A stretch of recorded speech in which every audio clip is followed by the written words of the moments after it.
National Herald అంటే ఏంటిది? సోనియా గాంధీ, రాహుల్ గాంధీల మీద ఈడీ ఎందుకు ఛార్జ్ షీట్ ఎందుకేసింది? అసలు ఏం జరిగింది? ఈ కేసు కాంగ్రెస్ లీడర్ల మీద బీజేపీ కక్ష సాధింపుకే చేస్తున్నారా? అసలు ఏంది లొల్లి? సోనియా గాంధీ, రాహుల్ గాంధీలు జైలుకు పోతారా? ఇంతకు ఏం జరిగింది అనేది మొత్తం విషయాలను ఒకసారి తెలుసుకుందాం పారి, నాగిడి తెలియదు. స్వతంత్ర పోరాటంలా బ్రిటిషోన్ని ఎల్లగొట్టేతానికి ఆ కొట్లాట చేస్తున్న వార్తలు జనానికి తెలిసేతానికి నేషనల్ హెరాల్డ్ అనే ఒక పత్రికను షురూ చేసిండ్రు అప్పటోళ్ళు. దానికి జనం కూడా తలా కొన్ని పైసలు వేసుకొని పేపర్ను నడిపిండ్రు. అట్లా మొదలైన పత్రిక 2008 వరకు నడిచింది. 5,000 కోట్ల ఆస్తులున్న ఆ కంపెనీ ఉత్త 90 కోట్ల నష్టాలకే నడవలేని కాడికి వచ్చిందట. అయితే ఆ 90 కోట్ల భయాన్ని కలిగించి 5,000 కోట్లను కొట్టేయాలనని కోరిక కలిగిందట కాంగ్రెస్ పార్టీలకు. అందుకే నేషనల్ హెరాల్డ్ మీద కాంగ్రెస్ పార్టీల కన్ను పడ్డదట.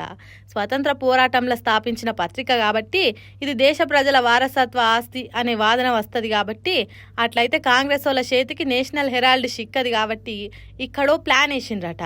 రాహుల్ గాంధీ యంగ్ ఇండియన్ అనే ఓ కంపెనీ పెట్టి ఆ కంపెనీ పేరు మీద నేషనల్ హెరాల్డ్ కంపెనీ కొనేతానికి ఒప్పందాలు చేసుకున్నారట. 90 కోట్ల అప్పును వేరేటోళ్లతో నిప్పించి ఆ అప్పు మేమే కడతాం అని 5,000 కోట్ల ఆస్తులున్న నేషనల్ హెరాల్డ్ కంపెనీని తీసుకున్నారట. 2010-11లా కాంగ్రెస్ సర్కారే ఉన్నది కాబట్టి ఇష్టం ఉన్నట్టు చేసిండ్రట.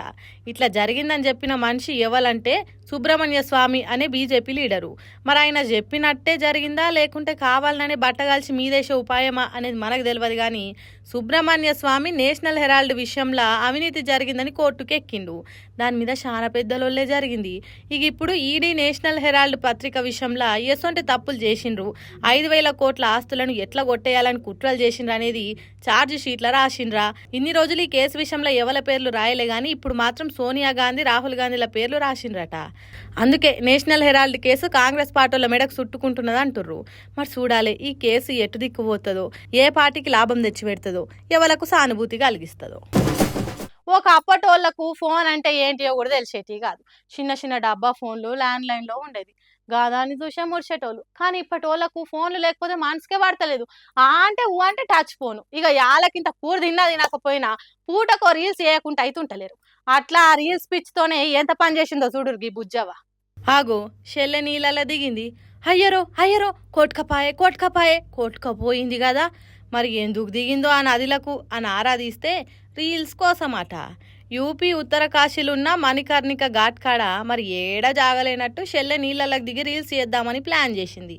దేంతోనైనా ఆట ఆడాలే కానీ నీళ్లతో ఆడొద్దని ఆ గంగాదేవి మల్లోపారి బుద్ధి వచ్చేటట్టు చేసింది. మరి ఈ వీడియో తీసేటోళ్ళైనా చెప్పాలి కదా వద్దురా అని. ఇంటరా ఇన్నరు సోకుకు పోయి పానాల మీదకి తెచ్చుకుంటారు. ఇట్లా ఇది చూసిన కాడమూలకైనా బుద్ధి రావాలి అని చెప్తున్నాం. రీల్స్ పిచ్చి ఉండాలి కానీ మరీ చేతులారా పానాలు తీసుకునేటట్టు అయితే ఉండొద్దు అని సురుకులు అంటిస్తురు పెద్ద మనుషులు. ఇది చూసినాక మీ రీల్స్ పిచ్చి గంగల గలవా అని తిడుతుంటిన్నాం కానీ ఇప్పుడు రీల్స్ పిచ్చి చేయంగా నిజంగానే గంగల గలిచుడు చూస్తున్నాంగా.